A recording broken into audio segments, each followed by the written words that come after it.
Hello guys, চলে আসলাম নতুন একটা ব্লগ নিয়ে। তো তোমরা সকলেই জানো তোমাদের দাদা বাড়িতে ছিল না, কাজের সোর্সে বাইরে গিয়েছিল। তো দেখো বাইরে থেকে আমার জন্য কী নিয়ে এসেছে, সিন্দুক থেকে বের করার মতন অবস্থা। তো এই ব্যাগটার মধ্যে থেকে বের করতে দেখো কী নিয়ে এসেছে, দেখা যাক।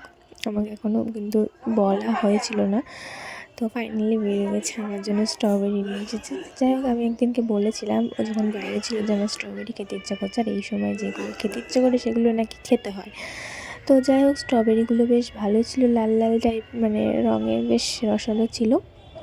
আর 2 দিন ধরে জার্নি করে নিয়ে এসেছে, অবস্থাটা একটু কাহিল হয়ে গেছিলো স্ট্রবেরিগুলোর ব্যাগের মধ্যে থেকে। তো যাই হোক, চলো এবার এগুলো একটু খেয়ে দেখা যাক কেমন টেস্ট। তো আমি হচ্ছে এর আগেও মানে 2বার স্ট্রবেরি খেয়েছি। আসলে আমাদের এদিকে তো স্ট্রবেরিটা খুব একটা বেশি পাওয়া যায় না।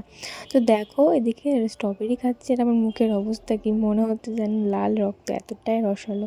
তো যাই হোক, ভিডিওটা কেমন লাগলো কমেন্টে জানিও। টাটা, দেখা হচ্ছে পরের ভিডিও।